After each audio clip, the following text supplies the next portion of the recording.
Father, thank you for the joy of sharing what I believe. I pray that you would help me to be careful to say what I believe and not to cloud it or in any way misrepresent it. Pray that, Lord, your will would be accomplished through this tape, and I pray your blessings on these men who are seeking to do their work in a way that brings honor to you. In Christ's name we pray. Amen. What is the duty of the Christian? Is my duty simply to evangelize? Or is my duty to take the crowned rights of King Jesus as his ambassador into education, into government, into the arts, into the media? Christian Right is a politically motivated social movement made up of tens of millions of Americans who are culturally, religiously, and politically wound up in a series of struggles with mainstream society. We are not going to quit, that we make it clear to the enemy that we're here, and we're here till Jesus comes. We die or we win. It's not a monolithic block. You know, everyone's marching to the same drum. It just isn't. What I'm interested in is what's influencing our government. I'm proposing that we actually systematically find people to run for office and attempt systematically, professionally, and constitutionally to capture the majority of seats in every state legislature, city council, county board of supervisors, the U.S. Congress, and then take the mayor, sheriff, governor seats. Christian Right often claims that liberals are trying to circumvent democracy and circumvent the will of the people. And yet this is an area where we can really see that, in fact, that's what they're doing on their side, is avoiding any democratic checks and balances and rewriting how we think of the relationship between church and state in this country. I really believe that the pagans and the abortionists and the feminists and the gays and the lesbians who are actively trying to make that an alternative lifestyle, the ACLU, People for the American Way, all of them who tried to secularize America, I point the finger in their face and say, you helped this happen. I totally concur. You're going to understand the American political scene. You're simply going to have to recognize that the Christian right has become a significant and enduring part of that scene.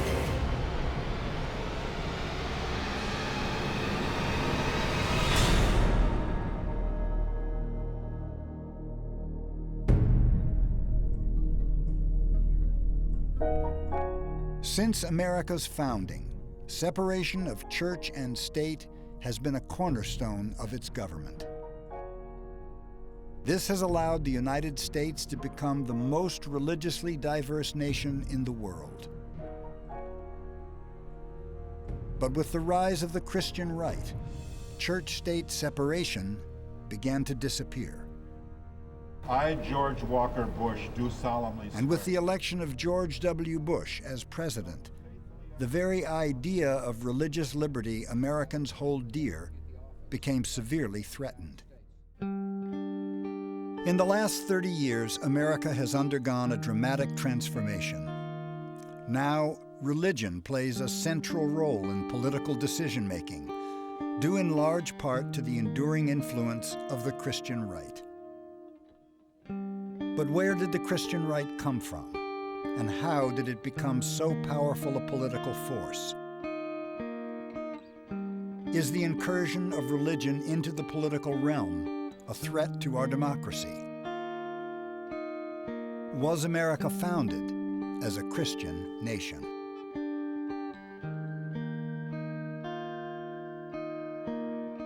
I contemplate with sovereign reverence that act of the whole American people which declared that their legislature should make no law respecting an establishment of religion or prohibiting the free exercise thereof, thus building a wall of separation between church and state. Thomas Jefferson. For almost 200 years before the founding of the United States, European colonists in North America argued about the role of religion in political and public life. In 1787, 55 delegates from 13 colonies gathered in Philadelphia to draft a new constitution for their fledgling country. The framers had a choice.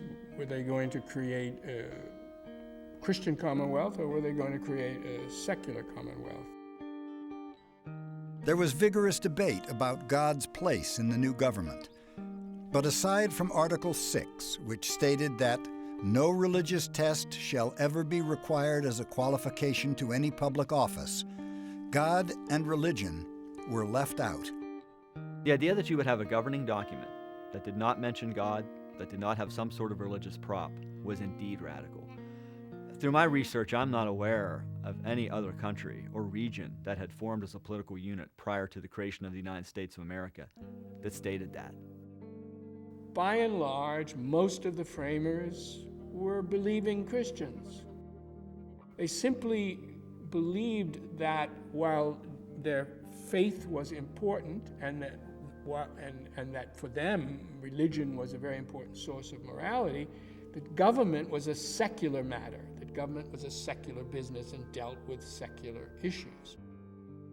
They did not want to see the United States repeat what governments throughout history had done, and that is tie religion and state, or church and state, or faith and state, so closely that either side of that connection would use the relationship in a way to oppress.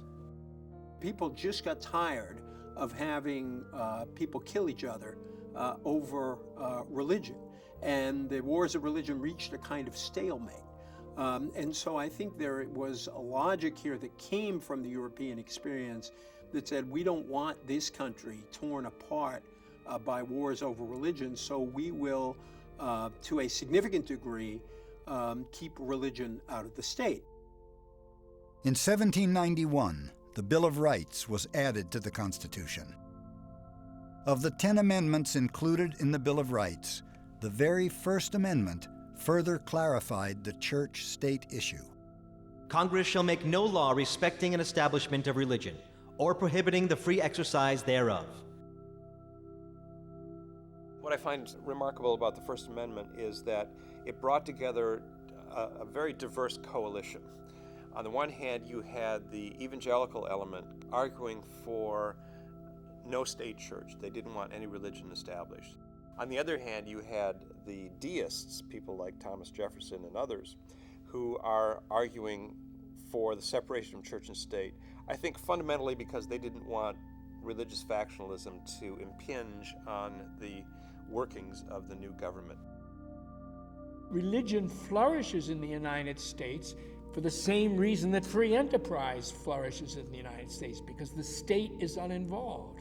If there were no separation of church and state, there would be much more religious uniformity, much less religious excitement, much less religious zeal, and much less religious affiliation. So it is because of the separation of church and state that America is the most religious nation in the industrialized world. There is a real danger in ignoring the history and ignoring the sacrifices made on behalf of freedom of religion. These pioneers were crawling out on limbs that they had every reason to believe would be sawed off. And there were many people who tried to saw them off. But they did endure. And it is our task, of course, to see that they continue to endure. The intentions of America's founding generation could not have been more clear. But that would not stop religious zealots who, through the years, would attempt to Christianize the United States, and in the process, challenge the very idea of religious liberty. Crush out the divine spark of religion, and you have the dark, godless society of communism.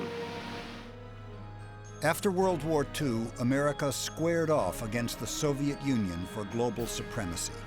The atheism of the Soviet state alarmed many Americans, and American nationalism began to take on a religious face. I am hopeful that after this exposition of communism, each of you will agree that it is in the interest of Christianity, and even your self-preservation, that we know this evil force bent on world domination, and dedicate ourselves to resisting its growth. There was tremendous fear of the rapid pace of cultural change after the Second World War, during the early Cold War period. And all of this combined to cause people, many people, to say, and who are we again? Don't we have some special claim on God's grace? They were looking for a badge somehow to distinguish Americans from those crafty Russians. And to the republic for which it stands, one nation, under God. In 1954, "Under God" was added to the Pledge of Allegiance. "In God We Trust" became the official national motto, and it was printed on all paper currency. You have in the 1950s then a new language about what America needs to do to remain the leader in the world, and this involves invoking God, because if you're a communist subversive who has wormed your way in to a school or a government agency or the military, the more you put God into the public claims of the United States, the more you can trap communists who one assumes are not going to lie and will say, "No, I won't say the Pledge of Allegiance with God in it." Since 1925, when the Scopes monkey trial ridiculed fundamentalist ideas about the biblical version of creation, conservative Christians retreated from the public sphere. American evangelicals, fundamentalists as they were known at the time, were embarrassed by the Scopes trial and went into a separatism from the rest of society. The idea was to stick to the church, stick to the salvation of souls, and leave the politicians to do whatever they wanted.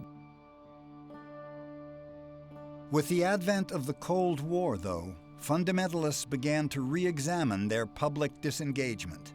I'm glad to tell you tonight that Jesus Christ, the Son of God, has an answer to every problem that you face. Jesus Christ. What Billy Graham tried to do in the 50s was get evangelicals and fundamentalists back into the voting booth. And that was because they were staying away, still feeling a little singed from the Scopes monkey trial publicity.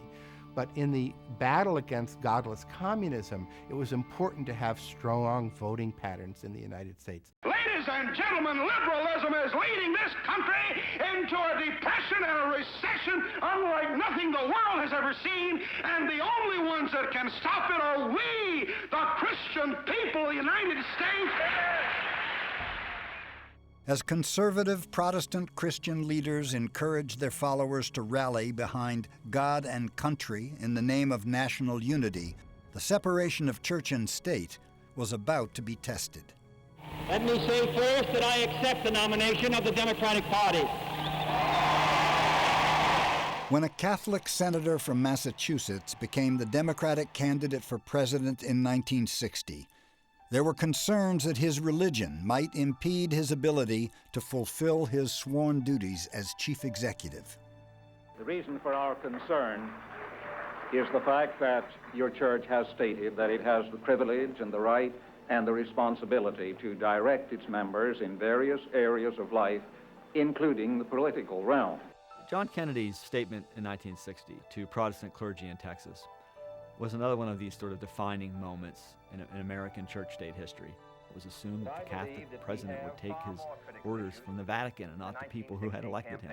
I believe in an America where the separation of church and state is absolute, where no Catholic prelate would tell the president, should he be Catholic, how to act, and no Protestant minister would tell his parishioners for whom to vote. So when Kennedy got up, and before this body of Protestant clergy many people thought were not favorable to him, gave this ringing endorsement of the separation of church and state, and went on to become elected the nation's first and so far only Catholic president. That was a very important moment. Meanwhile, the use of the airwaves for religious purposes was on the rise. It would help build a conservative Christian counterculture and eventually shape the religious right as a political power. A Roman Catholic priest, for the first time in American history, is seriously involved in national politics. With the advent of radio, religious leaders realized that this miraculous new invention would allow them to create an electronic church and spread their gospel message to millions at a time. In the early years, there were many, many radio licenses given out, and 1 out of every 6 of them belonged to a religious institution. So religion understood very quickly how important it could be to use some form of mass communication. In 1959, a young Pentecostal seminary graduate named Pat Robertson paid $37,000 for a defunct UHF television station in Portsmouth, Virginia. 2 years later, WYAH was on the air. Evangelicals believe, as part of their reason for being, that they evangelize, so you try to reach as many people as possible. Well, Pat Robertson recognized that, so he wanted to have a station that didn't have to just buy time early on Sunday morning, but that they could be a full-time religious station. And of course, over time, he parlayed that into the Christian Broadcasting Network. For many years, all across America, school teachers would lead their students through the Pledge of Allegiance, some readings from the Bible, and the Lord's Prayer. Our Father, who art in heaven, hallowed be thy name. But in 1962, the Supreme Court ruled that school-led prayer violated the First Amendment, and a year later, school-sponsored Bible reading was also declared unconstitutional. This court decision drives another nail in the coffin, being prepared for a free and God-fearing America by the forces of secularism and socialism. There are people my age and older in the Christian right who will date every single thing that's wrong with America to those decisions. And once we turned our back from God and took God out of the classroom, then look what's happened. The Supreme Court further inflamed conservative Christian sensibilities when, in 1965, it struck down a Connecticut law prohibiting the use of contraceptives. The court also reversed the conviction of an Ohio theater manager who was found guilty of exhibiting an obscene film. Fundamentalist Christians and many evangelicals began to say that the court decisions that they had witnessed were not representing the values that they held dear. And they began to say, maybe we ought to be concerned about the public and political order. I would remind you that extremism in the defense of liberty is no vice.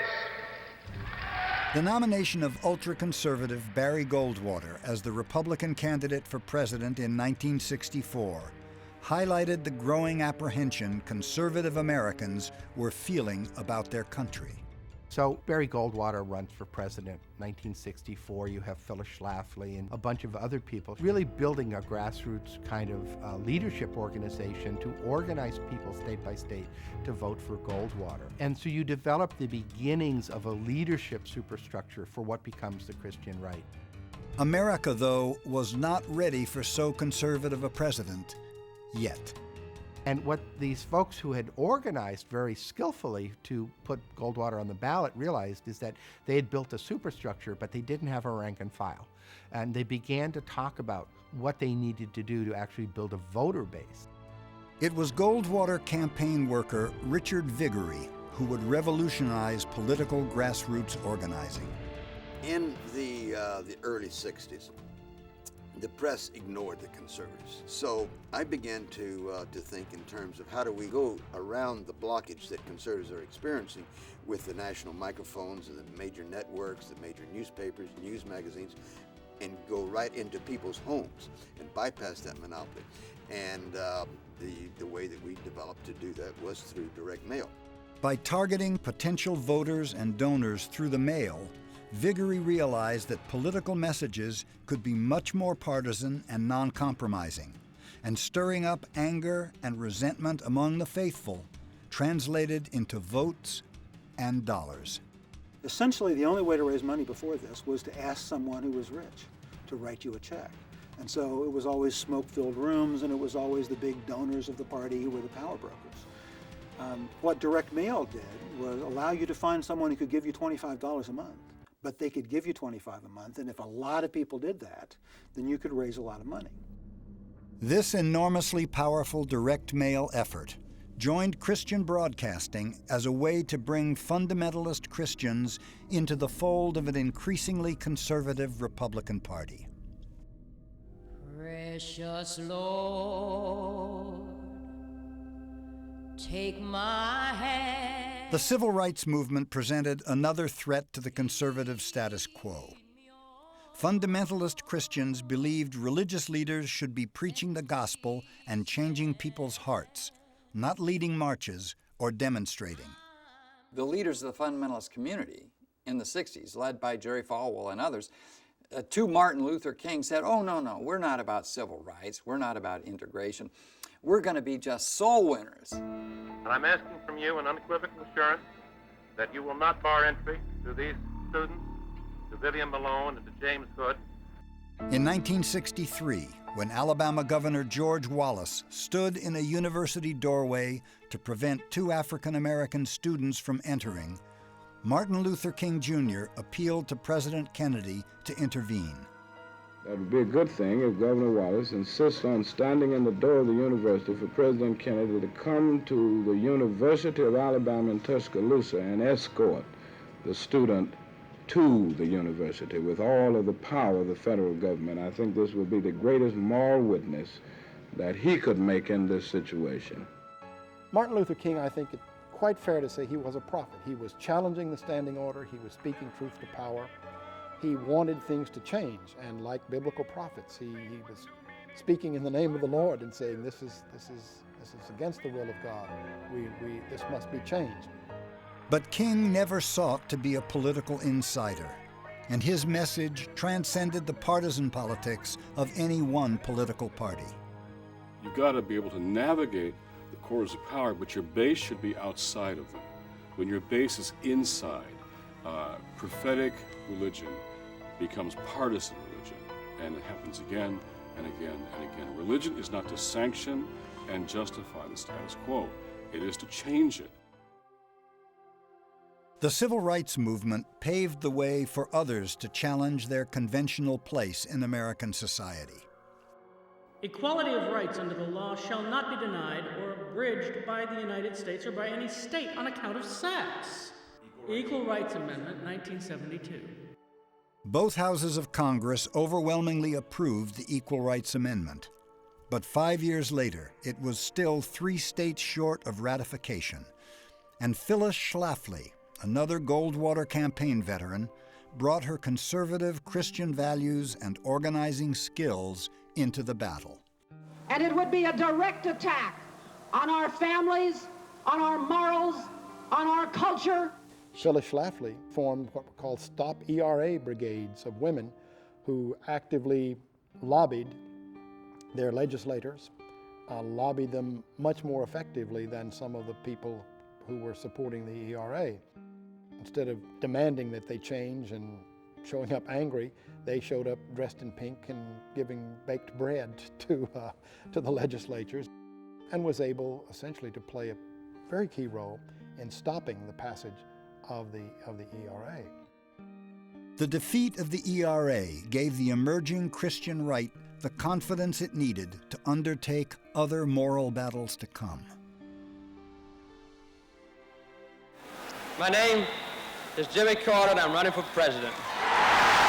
In 1976, a born-again Baptist Sunday school teacher from Plains, Georgia, became the Christian right's best hope for regaining America's moral compass. And the timing was perfect. Now, here we were as a society, just having endured the shame of Watergate, the ignominy of Vietnam. The counterculture was imploding, and along comes this Washington outsider, a Southern Baptist, governor of Georgia, who says, I will never knowingly lie to the American people. And I formed a very close, intimate, personal relationship with God through Christ that has given me a great deal of peace, equanimity, the ability to accept difficulties without unnecessarily being disturbed, and also an inclination on a continuing basis to ask God's guidance in my life. He realized that he faced a problem with evangelicals, that many of them thought that politics was dirty, that someone couldn't be a real Christian and be a politician. And so he wanted to make the case very strongly. He was sincere. He still kept his faith. Look how much he taught his Sunday school class, but he was fine with being a politician. One of the components of Carter's campaign, of course, was his unabashed embrace of the term born-again Christian. And many evangelicals heard that phrase, and they perked up their ears and said, here's a man, one of us, who is running for president. Let's get involved. Surely the Lord sent Jimmy Carter to come on out and bring America back where she belongs. After Carter's nomination, evangelical Christianity received increasing amounts of attention in the mainstream media. With the support of large numbers of Christian conservatives, Carter won the election, and many of the emerging Christian right leaders believed their time had finally come. 8 days before the 1976 November election, Pat Robertson has Jimmy Carter on his 700 Club program, and he puts his arm around him and refers to him as his Christian brother. And that sent a signal to all of Pat Robertson's followers that this man is my candidate. Soon, though, it became clear to conservative Christians that President Carter was not the savior they had hoped for. In their eyes, his views on school prayer, the Equal Rights Amendment, and abortion were inconsistent with his evangelical roots. Do you feel that Jimmy Carter, who ran as a born-again Christian, betrayed you? Yes. They thought because he was a man of profound religious faith that he was going to agree with conservative Christian evangelicals on their plan to restructure the American legal system around their ideas of morality. The fate of the unborn is the fate of the human race. As conservative Christians weighed their options, one of the most important and influential Christian thinkers of the time was advocating religious activism. His name was Francis Schaeffer, and in books like A Christian Manifesto and films such as Whatever Happened to the Human Race, he called upon all Christians to join the fight against a new enemy, secular humanism. He's the one that really got American fundamentalists to say to them that you've got it wrong about non-involvement. In fact, he said there are biblical warrants why you should be involved and concerned about politics. Because you see, heretofore, fundamentalists said politics was dirty and you should not be involved. In January 1973, the United States Supreme Court passed the abortion decision, known as the Roe versus Wade ruling. With this Supreme Court ruling, the unborn baby is considered not to be a person. He made a movie with Everett Koop about abortion, and it was shown in churches all over America. My reasons against abortion are logical as well as morally based. It is impossible for anyone to say when a developing embryo or fetus or unborn baby is or is not a person.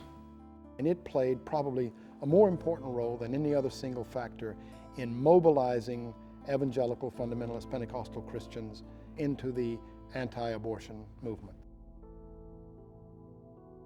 Meanwhile, conservative political operatives began planning their strategy for defeating Carter in the next election. We began to realize that there were this large, untapped pool of voters out there. We began to reach out to the Christian voters, people of faith, and bring them into the Republican Party. It changed everything. I'm sick and tired of hearing about all of the radicals and the perverts and the liberals and the leftists and the communists coming out of the closets. It's time for God's people to come out of the closets, out of the churches, and change America. We must do it. They have sworn to uphold the Constitution, not rewrite it and destroy it. The scriptures and prayer have been removed from our schools, and continuing efforts are being made by atheistic organizations to remove every vestige of Christianity from the public life of America. Religious broadcasting had come of age. By 1980, 13.5 million viewers tuned into some form of Christian radio or television in the United States. These preacher performers became superstars in their own right, and their unfiltered partisan political messages became a rallying cry to their loyal, faithful hordes. We've got to raise up an army of men and women in America, call this nation back to moral sanity and sensibility. What these broadcasters allowed was for someone sitting in a church whose pastor was not part of the Christian right, maybe whose theology was not exactly consistent with the Christian right, to turn on the television Sunday night or Tuesday night or whatever, and hear a pastor use the language of their faith and then link it to politics. We are not preempted from going into the political arena and fighting the battle there. As a matter of fact, we're obligated to do it.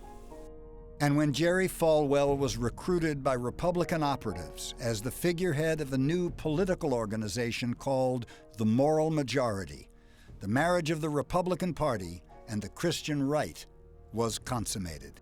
I think the politically active conservatives were quite candid. They didn't hide the fact that they were going after this community for political reasons.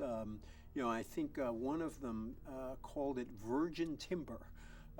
Called this whole community virgin timber, and they ended up harvesting a lot of timber. It was just a question of sitting down and meeting with them, and it was a relatively easy sale, quite frankly, because they could see that the culture was moving in the wrong direction, and they were quite anxious to do what they could to change the direction that the country was going in. It's very important to say that Moral Majority is not a religious organization. If it were, we could not get 72,000 pastors, which includes Jews, Protestants, Catholics, Mormons, fundamentalists, etc., together without a blood battle. The fact is that it's political. Now he saw himself as the leader of this new movement to take people who weren't even registered to vote and to turn them into a massive force in support of conservative candidates.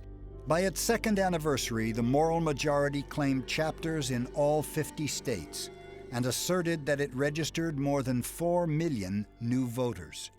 What Jerry Falwell and the others did was to bring those who had been separatists from the American governmental experience into engagement. And ultimately, it's changed politics in America forever. This land does not belong to the devil. It belongs to God. It belongs to you. It belongs to me. Let's take it back in Jesus' name. On April 29, 1980, more than 200,000 committed Christians gathered in Washington, D.C. for the Washington for Jesus rally. It was a very public demonstration to America and the world that the Christian right had finally arrived and would now be a force to be reckoned with. Later that year, a presidential candidate made an appearance at an overtly religious rally and staked his claim to the Christian right. Now, I know this is a nonpartisan gathering, and so I know that you can't endorse me, but I only brought that up because I want you to know that I endorse you and what you're doing.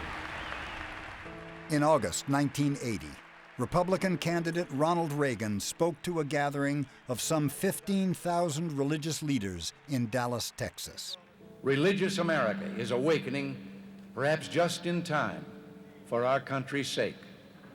It was a major gathering, and it was very important, right? Because it energized lead pastors and denominations, lead pastors of megachurches. These people were opinion leaders within their religious communities, so they were able to go back, and when they had a state association in Indiana of a particular faith, they said, yes, I was there in the room. You should have felt the Spirit working. You should have felt I could see it in his eyes. He was being honest. We can get back to the idea that in a struggle against totalitarian tyranny, traditional values based on religious morality are among our greatest strengths.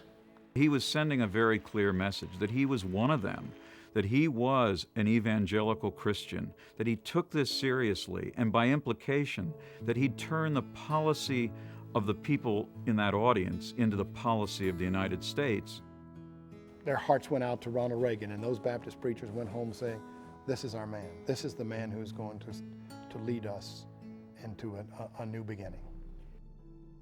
With the support of a politically empowered Christian right, Ronald Reagan took the presidency from Jimmy Carter, and Republicans gained a Senate majority for the first time in 26 years. I mean, Reagan had been governor of California, but before that he had been an actor, and he had the actor's ability of looking right in the eyes of a whole constituency and telling them exactly what they wanted to hear. God's source of all knowledge should never have been expelled from our children's classrooms. Please sit down. The successful co-opting of religious voters by Republican political operatives put Ronald Reagan in the White House and thrust the leaders of the Christian right into positions of political power never before seen in this country. Thank God for a president who agrees in totality with what we morally stand for here. The religious right was always a political movement first, and not a religious one. They were created by political operatives. It was their idea. There were far-right political operatives who went to a few television preachers and they made a deal. Give us your list, your database, to bring together a base in the Republican Party, and we'll make you famous. What happens in Christianity ever since the crucifixion is that people claim to speak for God. They claim to understand what Jesus meant. They claim to know what God wants us to do right now. They claim to understand what God wants us to do in the voting booth. And that's not the basis of a democracy. That's what a theocracy is. I have a problem. I'm religious. We're a religious family, but that don't mean we see things the same way politically. Now here come certain preachers on radio and TV and in the mail telling us on a bunch of political issues that there's just one Christian position, and implying if we don't agree, we're not good Christians. After the 1980 election, television producer Norman Lear created a public service announcement in response to the increasing attention Christian right leaders were receiving. In 1980, I started to see the proliferation of TV evangelical ministries on television. And I was amused at first, until I began to see that it was very serious. The mixture of politics and religion, and that scared the daylights out of me. That was not my America. So maybe there's something wrong when people, even preachers, suggest that other people are good Christians or bad Christians, depending on their political views. And that ad got a great positive response in the country. That led fairly soon to the establishment of People for the American Way, which became and remains a very active organization countering the various positions that the religious right has made that they believe to be harmful to the nation. In spite of the promises made to conservative Christians, Ronald Reagan failed to be the savior many Christian right leaders had hoped and prayed for. The Republican Party had snagged this great untapped Christian constituency without giving it much in return. Reagan promised Christian evangelicals two major things. He was going to put prayer back into school, and he was going to stop abortion. And he absolutely convinced them he was going to do that, and he got into office and he didn't deliver on it. January 1981, a few days before Reagan is sworn in as president, Lou Cannon of the Washington Post asked a high-ranking anonymous soon-to-be Reagan official what they were going to give to the Christian conservatives who were so instrumental in the president-elect's nomination and election. What are you going to give them? And he said, I'll tell you what we're going to give them. We're going to give them symbolism. And for the most part, that's what the Christian conservatives received in the 8 years of Reagan's presidency is symbolism. Some good speeches, photo opportunities, but in terms of policy, it did not happen. But during those 8 years, the Christian right had become a highly organized, mobilizable political force, and its leaders knew their battle was not yet over. And as a result of that, of course, later on, they not only began to see we're not getting what we want out of this, but said, you know, we're going to have to take these offices ourselves. Ladies and gentlemen, I'd like to introduce Dr. Pat Robertson. In 1986, the Christian Broadcasting Network's owner, Pat Robertson, announced that if 3 million supporters signed petitions and pledged $100 each, then by this date next year or sooner, I will become a candidate for the nomination of the Republican Party for the office of the presidency of the United States. Pat Robertson was no stranger to politics. His father had been a U.S. senator. But his run for the presidency demonstrated just how powerful the Christian right had become as a political force. We did a survey of donors in 1988 to all the presidential candidates, and one of the really odd things about Robertson's donors was that many of them said they had been solicited through the mail by someone they knew. That was Pat Robertson, right? That's the person they knew.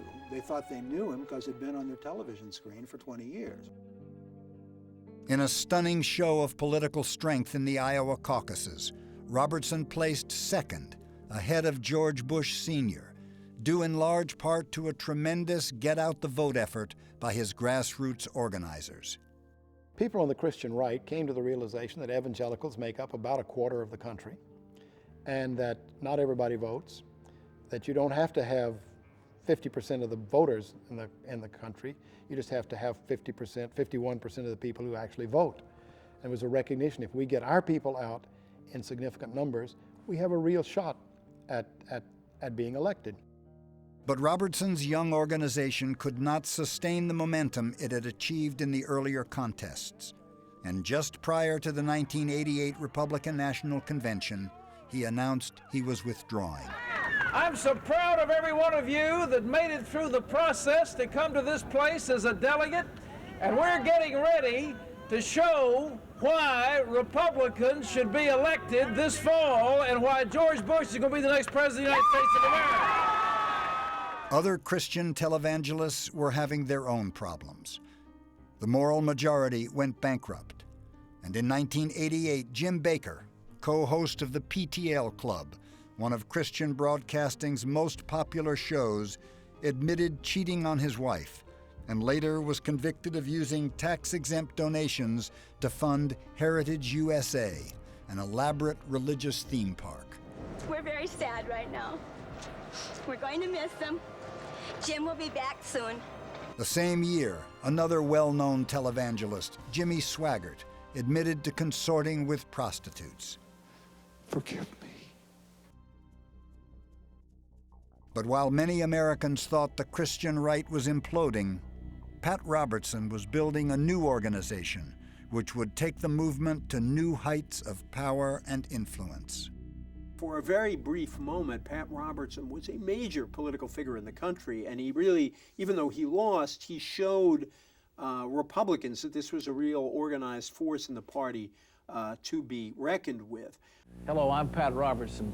You probably know me as the host of television's 700 Club program and as a former candidate for the Republican nomination for the presidency of the United States. But today I would like to speak to you as a private citizen about something that troubles me deeply. That's the moral decline of America. From the ashes of his failed presidential bid, Robertson created the Christian Coalition in 1989 and chose a 28-year-old born-again former executive director of college Republicans, Ralph Reed, as its new executive director. You better get used to us for a long, long time because we are here to stay and we're not going anywhere. He's a political organizer, worked for Republican causes in the past, had a degree in history from Emory University. Very smart guy, but very much a Republican organizer. And so he sits down with Robertson and they talk about creating, a new kind of organization and learning from the history of the failures of the moral majority. It's a five-fold strategy that if we execute this in the coming 10 years, we will be the most powerful political force in American politics. Most religious leaders involved in politics are not strategist. Ralph comes out of the political community where he learned grassroots politics at a very young age, and he introduced successful political ideas and strategy to the faith-based community in a way that it wasn't there before. Once you've built that grassroots organization, then what do you do with it? The answer is you mobilize it to influence public policy. And so The Christian Coalition sought to build an activist constituency which would influence every political office in every town, county, and state, and return America to what they saw as its Christian heritage.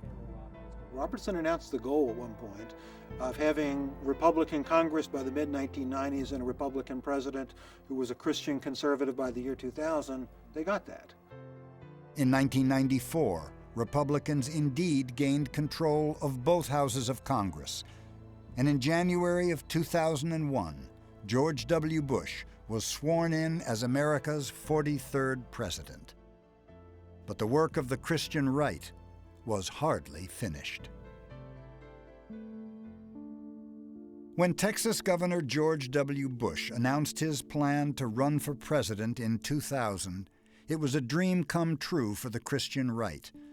A self-proclaimed born-again Christian, Bush made no secret of how important his personal faith was. When you turn your heart and your life over to Christ, when you accept Christ as a Savior, it changes your heart, it changes your life. I think George Bush is a sincerely religious person. I also am a realist about politics. And I know that religion is now a political strategy. It is a way of winning elections. Bush's chief strategist, Karl Rove, knew that to win this election, Bush was going to have to appeal to the Christian right by recounting his born-again experience and positioning himself as a deeply religious man in tune with Christian right causes. It was a bold political calculation that paid huge dividends. The principal story that he told the religious right and that they accepted was that he changed his life at the age of 40, that he walked with Billy Graham and in that moment realized that his life was out of control, that he needed to stop drinking, that he needed to focus on doing good for America. And that's a very powerful story, because here was a man willing to talk about a conversion experience with great specificity and to say that that meant he would be on their side of the great social issues of his time. There's nothing that endears you to this segment of religious people like having a sinful past from which you have repented and found Jesus. And he says, trust me a little bit on certain issues, because in order to win the election, I have to do certain things, but understand I'm a man of God. I'm on your side. Now they had a fellow believer in office, someone who was willing to talk openly about his born-again experience, talk about being politically guided by his faith.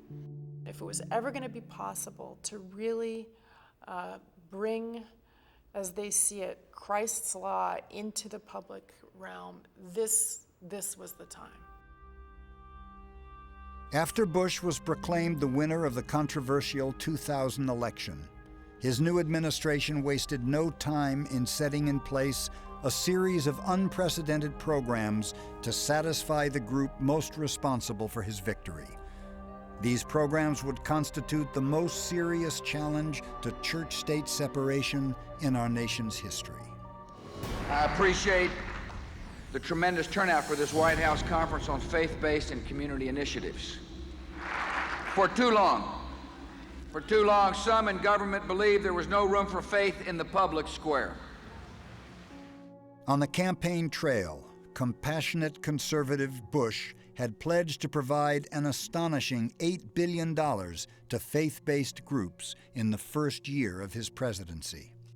I believe in the power of faith that can transform lives. Amen. It changed mine. Okay. 9 days after his inauguration, he issued 2 executive orders, creating the White House Office of Faith-Based and Community Initiatives, shifting billions of taxpayer dollars from government social services to religiously based charities. These unprecedented executive orders permitted religious organizations receiving federal dollars to discriminate in their hiring practices and to proselytize to those seeking their services. Our nation must recognize that if we can change a heart, we're more than likely to change someone's habits and addiction on drugs and alcohol. In December of 2002, after Congress refused to pass legislation to extend the faith-based initiative, President Bush issued a second set of executive orders, greatly expanding its scope and further relaxing discriminatory hiring policies. More than $2 billion of taxpayer money have been doled out to overtly religious social programs, with little or no oversight to evaluate whether these programs are more effective than their non-faith-based counterparts.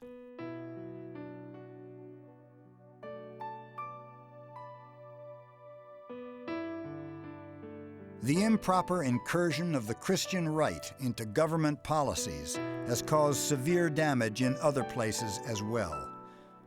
America's once independent scientific community has become a victim. Christian conservatives have infiltrated this community by adopting the veneer of scientific and technical expertise to forward their overtly biblical agenda. I think what we've seen over the last 7 years and almost 8 years is really a change in the way that science has reached the public and how a lot of these things have happened at the agencies. What we're seeing is that instances where the science bumps up against ideological concerns or commercial concerns, hence becomes politicized. We see a clear pattern where the current administration, although not omnipotent for sure, certainly does have influence about what kinds of intrusions there are from politics into the life of science and what those intersections are. Nose, throat, and accessory organs not adversely affected by smoking Chesterfields. Since the 1960s, when tobacco companies sponsored so-called scientific studies, special interest groups understood that the best way to fight science was with their own science.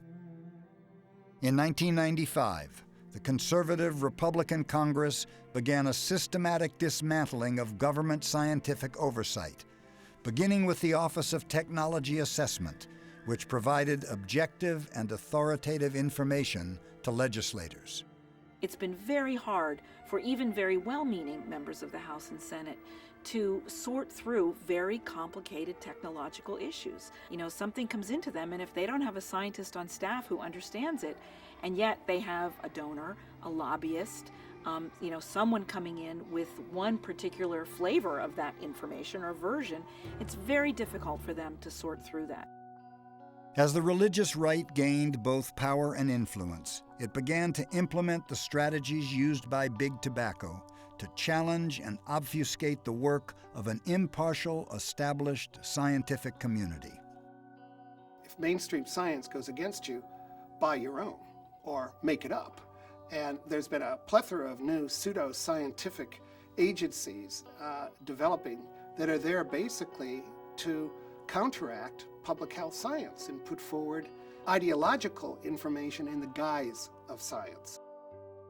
Traditional scientific inquiry begins with a question. It doesn't begin with the answer. Scientists, I think, become scientists because they have a deep and abiding intellectual curiosity about the world. So starting with a question is a logical place. You start with that question, you gather evidence, you use that evidence to further refine the question, and on and on and on. At a certain point, that information is shared broadly in the scientific community. Input is obtained from other scientists until you get to a point where you feel like, you really do have some things that you can rely upon as being tested, not proven necessarily, but certainly testable and tested. And that's really the way science works. Good morning, young ladies and gentlemen. We will continue our discussion of Darwin's theory of the descent of man. Since 1925, when the religious view of the origins of the world were called into question in Dayton, Tennessee, conservative Christians have been trying to get creationism into the classroom and Darwin out. Belief systems are very different from science, and I think that, people are entitled to their belief systems, and I don't mean that in any sort of a condescending sense. I just think it's a very separate issue.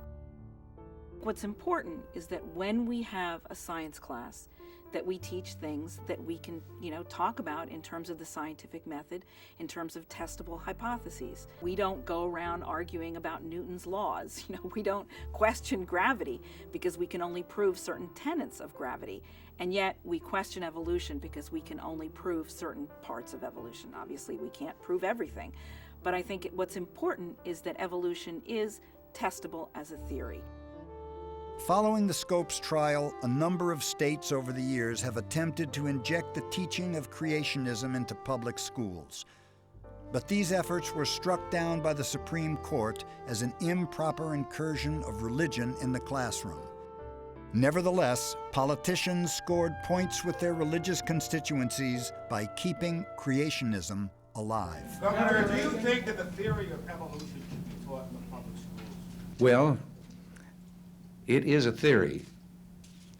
It is a scientific theory only, and it has in recent years been challenged in the world of science.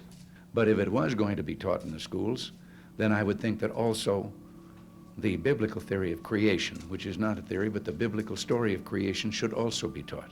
The third strategy then into the 70s and 80s was equal time for evolution science and creation science. They just put a hyphen in there and put the word science on the end of it, like that's what makes it science. By adding the word science to its name, supporters thought it might be able to pass under the legal radar established by the courts. But in 1987, the Supreme Court struck down a Louisiana law which mandated the teaching of creation science alongside evolution. Anti-evolutionists realized they again needed to change their strategy. They decided to drop all public references to faith, God, or religion and create this, frankly, I'd call it a pseudoscience of intelligent design. Intelligent design doesn't mention God by name or the word creation. But the overwhelming consensus in the scientific community is that intelligent design is just the latest version of creationism dressed up in pseudoscience clothing. Answers in Genesis is one organization which is desperately trying to keep the creationism myth alive. The more people are taught you're just an animal, you're related to the animal kingdom, there's no God, you got here by chance random processes, you evolved from some ape-like creature, then to whom are you accountable? Yourself, nobody else. Who sets the rules? You do. Why not make up your own rules? Why not practice homosexual behavior? Why not a man and a man? Why not a woman and a woman? Why bother with marriage anyway? Do what you want with sex. Why not abort babies? Get rid of spare cats, get rid of spare kids. What's the difference? Answers in Genesis is the outfit responsible for the highly controversial $27 million Creation Museum in Petersburg, Kentucky. Here, you learn that the Earth is 6,000 years old, that man and dinosaurs lived together, and that fossils were the result of a worldwide flood.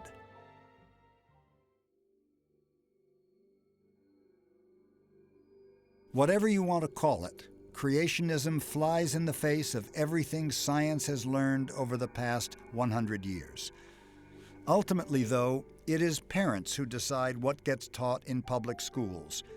And if politicians and pseudoscientific groups continue their propaganda campaign for creationism, expect the battle to continue. Creationism is a mythology.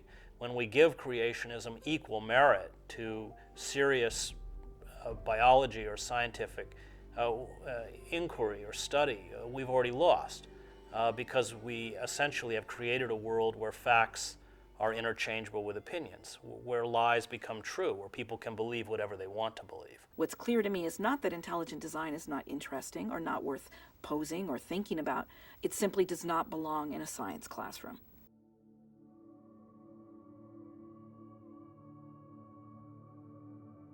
One, two, three. Sex is great, and it is great in the context of marriage. You see, you're designed to have sex with one person, your husband or your wife. Not surprisingly, sex has always been at the forefront of the conservative Christian agenda. For them, sex is for the purpose of procreation, and it must occur only between a married man and woman.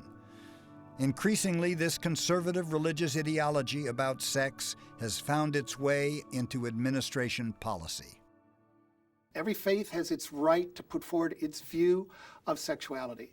But when it crosses the line in the public policy, that's egregious. You've lost the line between church and state. You've lost the line between science and ideology. And you've lost the line between public health and politics. In America's public schools, abstinence-only programs are increasingly replacing more comprehensive sexual education programs. The abstinence-only curriculum doesn't provide information which could protect the health of young people in case they do have sex.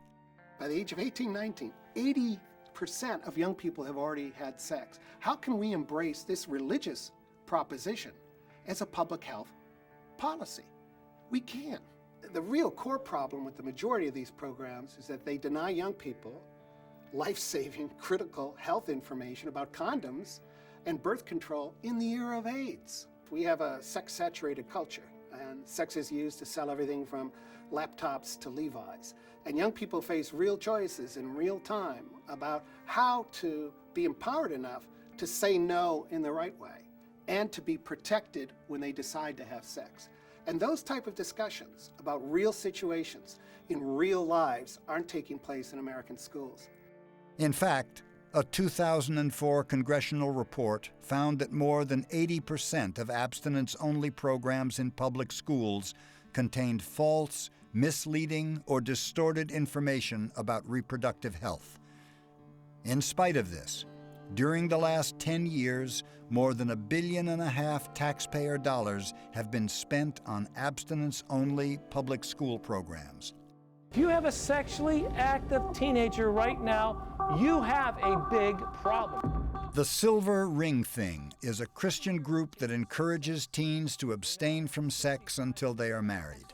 Using high-tech sounds, lights, music, and video, the crusade travels around the country and around the world to get across their abstinence-only message. Teen graduates of the program sign a covenant to remain virgins and earn a silver ring inscribed with a biblical passage reminding them to keep clear of sexual sin.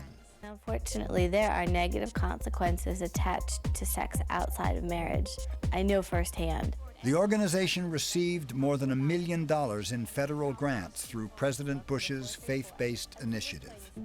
But there is no evidence that any abstinence-only programs positively impact teenage sexual behavior. There was a major review of virginity pledges, the science of virginity pledges. And what the research showed was that young people who take virginity pledges have about an 18-month period where they remain virgins longer than the peer group. I want to tell you that it is possible to wait till you're married to have sex. So you can immediately say, aha, I get an 18-month period after this. Why shouldn't we support it? Because when they then become sexually active, they don't contracept. So they end up being at higher risk for sexually transmitted disease, pregnancy, and HIV than other young people. Abstinence only isn't about protecting the health and well-being of young people in this country. It's about imposing a certain point of view about sexuality and marriage, and imposing upon young people and the country as a whole the view that sex should only occur within marriage. And if you disagree with us, we're going to hold back the information. And therefore, if you get pregnant, if you get an STD, if you get HIV, too bad, you know? You didn't follow the correct way.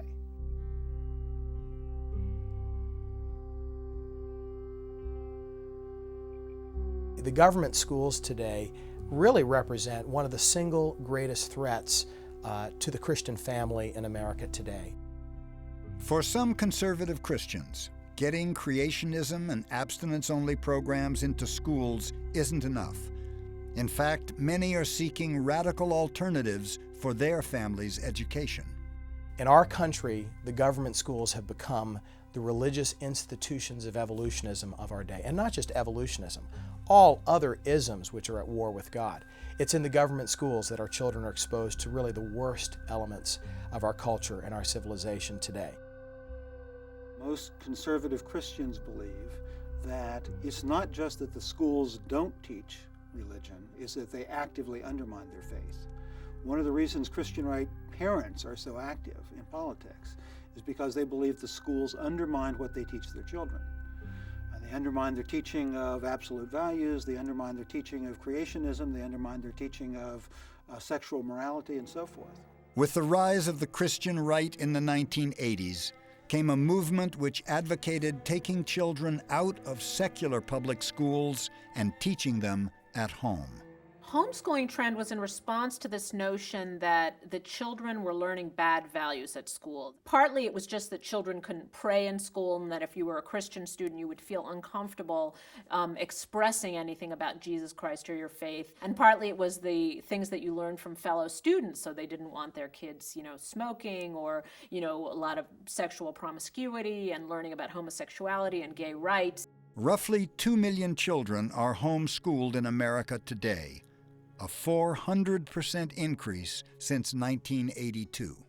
You learn everything through the filter of God and biblical values. Biblical values are not like a separate class that you take at the end of the day where you study about Jesus. They're interwoven into everything you learn. I've seen science textbooks for homeschoolers, and one page will be standard, dissecting the body of an insect. Here's the thorax and here's the antenna. And the next page will be about God's creation, and here's the 7 days of God's creation and what did God do on the first day and the second day. And so these are all taught as equivalent scientific facts. Historically, Christian colleges have provided young evangelicals with an education centered on Christian principles. It was a protective environment which shielded its students from the secular world. With the rise of the Christian right, schools such as Jerry Falwell's Liberty University and Pat Robertson's Regent University began teaching a much more muscular brand of Christian education. We believe that parents own children, not the government, and therefore have the right to a Christian education for their children if they so wish. Happy silver anniversary to Liberty University. Their goal? To train up armies of young Christian soldiers who will actively engage in politics and do battle against the secular world in order to change it. God our Father, we thank you so much for the young lives that stand before you this morning. Patrick Henry College in Purcellville, Virginia, is one of the newest of these activist Christian colleges. Its stated mission is to prepare Christian men and women who will lead our nation and shape our culture with timeless biblical values. We don't need the world's knowledge and information to guide us. We need the world's knowledge and information, but it's basically what in political terms you'd call opposition research. Patrick Henry actively recruits Christian homeschooled students, and more than 85% of the student population was homeschooled. Founder Michael Farris was an executive director of the Moral Majority. His goal is to transform America by training his students to occupy the highest political offices in the land. Half of the education is a Christian classical education, and the other half is really a vocational education, and so you have to get internships. They encourage you to push out there. You get credits for this, and so you have to work at a good magazine, or you have to work at the White House, or you have to work for a congressman. So that's really worked into the education. With Michael Farris's political connections, Patrick Henry has been successful in placing its students in high places. Of the school's 61 graduates in the class of 2004, 2 got jobs at the White House, 6 got staff jobs with conservative members of Congress, and 8 got jobs at federal agencies. The new generation of conservative Christians, I would say, is very different than the old guard. You had the Pat Robertson, Jerry Falwell generation, who was a generation with a kind of revolutionary spirit, who felt they had nothing to lose, who was just kind of barricading their way into politics. This new generation's ambitions is to be inside the White House and to be, inside the Supreme Court. They see themselves as part of the establishment. They're almost entitled. I've got a pretty vivid imagination and can see a lot of interesting things. One of our graduates walks down the aisle at the Academy Awards to get the Oscar for writing the Best Picture of the Year. And his cell phone rings, and it's the President of the United States congratulating him. And they were roommates at Patrick Henry College. You talk to Christians who are in politics 30 years, they will say, well, when I decided I wanted to get into politics, everybody in my church thought that was an ungodly thing to do. Now that's turned 180 degrees. A church will tell you that it's part of your godly duty to be in politics and to try and change the nation. And that's a tremendous switch. With the election of George W. Bush in 2000 and his re-election in 2004, the Christian right movement realized its long sought-after dream of putting a born-again evangelical in the White House and of bringing its issues to the forefront of American political consciousness.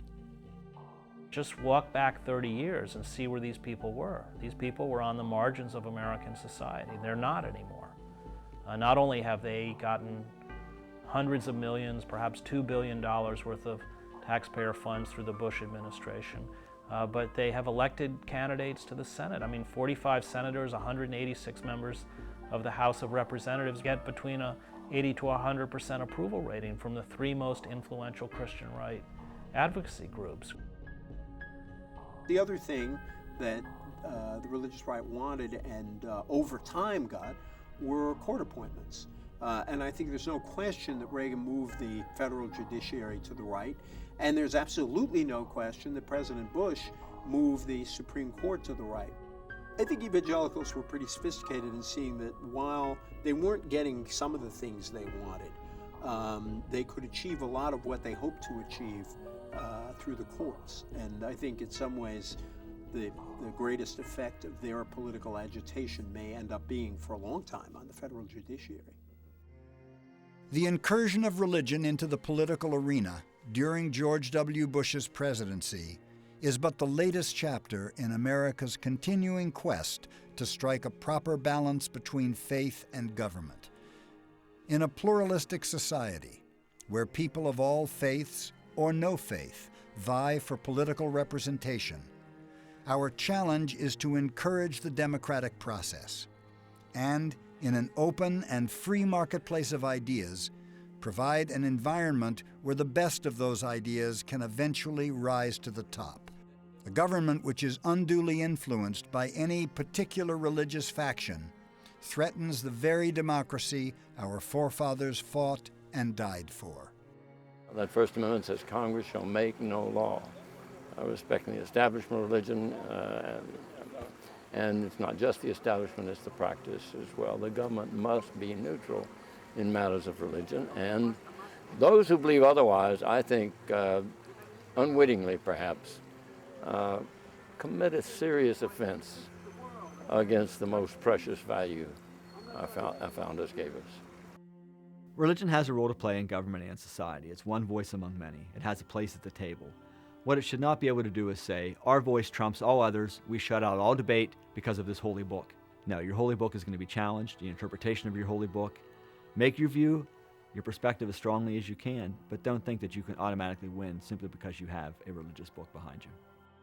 We should be very wary, all of us, when we come to the public square, to claim that we are speaking for God or that God is speaking to us in some direct way. And I think throughout our history there's been, no matter how religious we were at any given moment, a real understanding that it's a mistake and sometimes very dangerous for people to enter the public square absolutely certain that they know what God's will is and absolutely certain that God is talking to them.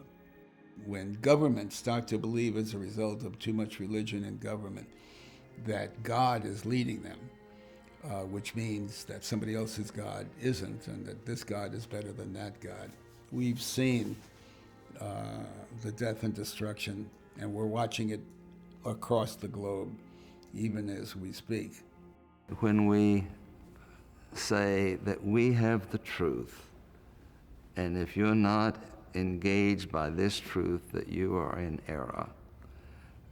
That's a fundamental flaw, and it's what causes great distress and disorder and conflict around the world.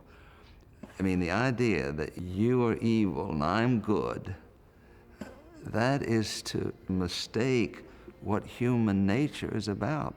The dividing line of good and evil slices through every heart, every country, every leader.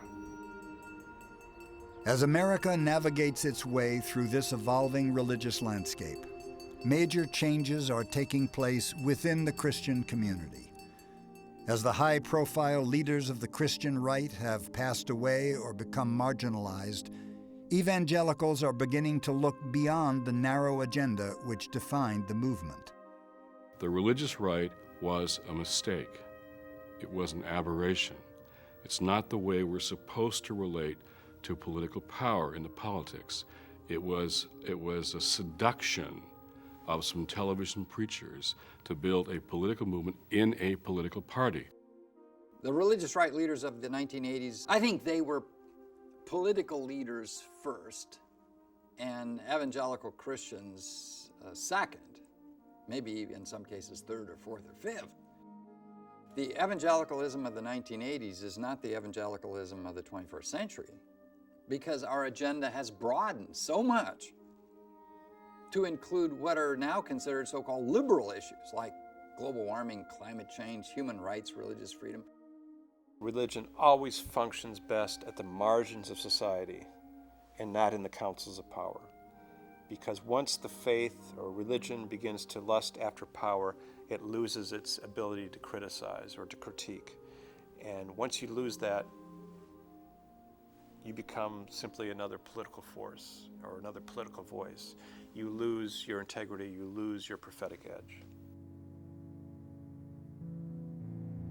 I've always thought that the separation of church and state is a different issue from the separation of religion from politics. The separation of church and state is designed to protect religious liberty. It's designed partly to protect the state, but mostly it's designed to protect freedom of religion. But I think that it's impossible in a free society to separate religion from politics, because religious people will always bring their religious views to the conclusions they reach on political questions, and there's nothing wrong with that. You simply cannot say that, well, we need the religion discussion just to leave the room. It's been in the room from the beginning, and it's going to be there for the rest of our history. So the question is how to accommodate it, how to understand it, and how to be faithful and true and civil in the midst of those arguments. America is one of the most religious nations in the world. More than 90% of Americans profess a belief in God, and more than 80% of those believe that Jesus Christ is the Son of God. How and to what degree Americans bring their faith into the public square continues to be examined, debated, and challenged. If we are to maintain the promise of democracy, we must be eternally vigilant to ensure that no religion ever becomes so powerful as to deny the freedom of every American to believe or not believe as they so choose. The Constitution says we, the people, establish this, not God establishing this, not Jesus. Didn't mean you couldn't be religious and believe in all those things, but you don't have to be an American.